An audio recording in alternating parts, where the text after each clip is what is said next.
নমস্কার বন্ধুরা, Moumi kitchen and lifestyle ব্লগে আপনাদের সবাইকে স্বাগত। আজকে আমরা চলে গেছিলাম তমলুকের গঙ্গা পুজোর মেলায়। আমি, আমার মা, আমার শাশুড়ি মা, আমার ভাই, চারজন মিলে। তো সামনেই দেখো, এটা হচ্ছে পিতলের গঙ্গা ঠাকুরের প্রতিমা ঢুকেই। তো ওখানে আরও অন্যান্য ঠাকুর ছিল, ওখানে আমরা প্রণাম করে তারপরে সামনের দিকে এগিয়ে যাচ্ছি আস্তে আস্তে। এই সাইডে দেখো কত মাটির জিনিসপত্র, মানে বার্নিতে যেসব জিনিসপত্রগুলো বসে, মাটির হচ্ছে লোহার, স্টিলের বিভিন্ন রকম জিনিসপত্রগুলো আমরা দেখছিলাম আস্তে আস্তে। এদিকে দেখো কত চীনামাটির জিনিসপত্র, আর এদিকে বিভিন্ন রকমের ছান্তা, খুন্তি, হাতা, মাটির বিভিন্ন রকমের জিনিসপত্রগুলো ছিল। তো আমরা সামনের দিকে আরও দুটো বড় বড় পুজো আছে, তো আমরা আস্তে আস্তে এগিয়ে যাচ্ছি।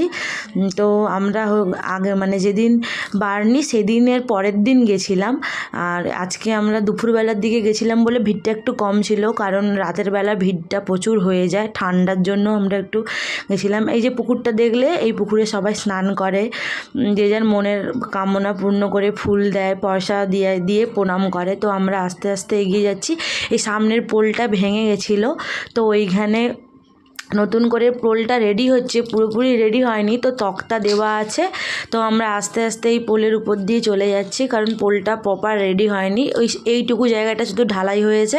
তো আমরা আস্তে আস্তে সামনে একটা, যেখানে সামনে একটা পুজো আছে ওইখানের দিকে এগিয়ে যাচ্ছি। ওই যে তার প্যান্ডেলটা মাইক চলছিল অনেক, তো আমরা আস্তে আস্তে এগিয়ে যাচ্ছি। তো তার সাইডে ছিল একটা দোকান বড়, যেখানে বঁটি কাস্তে বিভিন্ন রকম জিনিস পাওয়া যাচ্ছিল।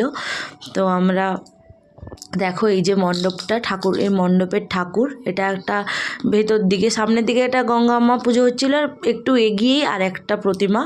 দেখো ঠাকুরটা তোমরা কত সুন্দর। তারপরে একটু এগিয়ে ওখানে চালা, কুলো, ঠাকা, বিভিন্ন রকমের জিনিসপত্র খুব সুন্দর লাগছিল দেখতে। আর এদিকে ছিল তেলে ভাজা বিভিন্ন রকম গজা ফজা দোকান।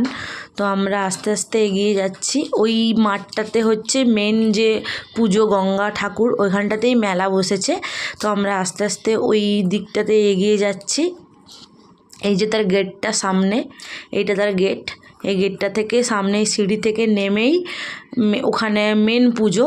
কারণ আগের দুটো পুজো হয়, মানে রিসেন্ট আরম্ভ হয়েছে, কিন্তু এই পুজোটা অনেক দিনের। আর সামনে যে পেতলের ঠাকুরটা প্রথমেই দেখালাম, ওই পুজোটাও অনেক দিনের। আগে প্রতিমা করে হতো, এখন পিতলের তৈরি হয়েছে মা। তো দেখো কত বড় মেলাটা, এখানে বিভিন্ন রকমের মেলা বসেছে। এখন ফাঁকা বলে আপনাদেরকে ভালো করে এটা দেখাতে পারছি। এই যে মেন স্টেজ, এখানে বিভিন্ন রকমের অনুষ্ঠান প্রোগ্রামগুলো হয়। আর এই যে শান্তি সংঘ, এটা না ক্লাবটার নাম। এগিয়ে এই যে গঙ্গা ঠাকুরটা দেখো তোমরা, খুব সুন্দর হয়েছে গঙ্গা ঠাকুরটা। এখানে প্রত্যেক বছর এইভাবেই প্রতিমাটা করে। তো আমরা ঠাকুরটা দেখে আস্তে আস্তে নিচের দিকে নেমে গেলাম, কারণ ওইখানে একটু ঢাল টাইপের আছে, ওইখানে প্রচণ্ড দোকান বসেছে। আর ওইখানে বারোয়ারিও করেছে, এবারে 4টে বারোয়ারি করেছে, অন্যান্য বছর আরও অনেক বারোয়ারি করে। এটা দেখো, সাবিত্রী সত্যবান, তোমরা সবাই জানো সাবিত্রী যমরাজের মুখ থেকে তার স্বামীকে ফিরিয়ে এনেছিল, সেই কাহিনীটা আমরা সবাই জানি। তো সেইটা এখানে তুলে ধরানো হয়েছে।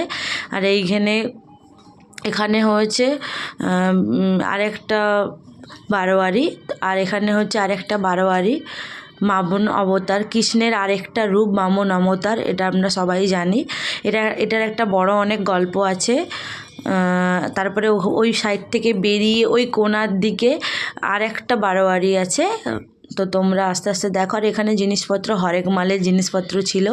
এই যে একটা বারোয়ারি, এই একটা বারোয়ারি, এটা উপাস থেকে বেরিয়ে এই একটা বারোয়ারি। তো আমরা ওখান থেকে সমস্ত দেখে প্রণাম করে তারপরে আবার এই পাশ থেকে উঠে আস্তে আস্তে আবার বাড়ির দিকে আস্তে আস্তে এগোচ্ছি, কারণ হচ্ছে আমি বাড়ি ফিরবো, সেই জন্য তাড়াতাড়ি করে আবার বাড়ির দিকে এগোলাম, কারণ আমার শাশুড়ি মা হচ্ছে বাড়ি চলে যাবে, থাকবে না বেশিক্ষণ। তাই জন্য এদিকটা একটু ঘুরে নিলাম, আমার ভাইয়ের রিকোয়েস্টে এদিকটা একটু ঘুরে নিলাম, কারণ আমার ভাইও চাইছিল যে এদিকটা একটু দেখে নিতে। তারপরে একটু জিলিপি, তারপরে সরভাজা আর একটু এগুলো কিনে আমরা আস্তে আস্তে এগোতে থাকি। তো আমি এগুলো ছোটোবেলা থেকে প্রচুর খেয়েছি, আমার খেতে খুব ভালো লাগে। মেলাতে এলে আমি এগুলো কিনে নিয়ে বাড়ি যাবই, আমার এগুলো খুব ভালো লাগে। তোমাদের কার কার এগুলো ভালো লাগে তো আমাকে কমেন্টে জানিও। খুব সুন্দর এগুলো। এই যে নিমকিটা আমার খেতে বেশি ভালো লাগে। তারপরে আস্তে আস্তে আমি পেছনে আমার মা, শাশুড়ি মা, আমার ভাই ওই যে পেছনে ওরা ওখানে আছে। তো এই সামনে সেই যে পিতলের ঠাকুরের যেটা, সেটা মন্দিরটা। তো আমরা আস্তে আস্তে এগিয়ে যাচ্ছি রাস্তার দিকে। ওখান থেকে আমরা টোটো ধরে বাড়ি যাব। তো আমার এই ভিডিওটা যদি তোমাদের ভালো থাকে একটা লাইক, কমেন্ট, সাবস্ক্রাইব করে দিও, আর পাশে থাকা বেল ঘন্টিটা ক্লিক করে দিও। Tata, bye bye.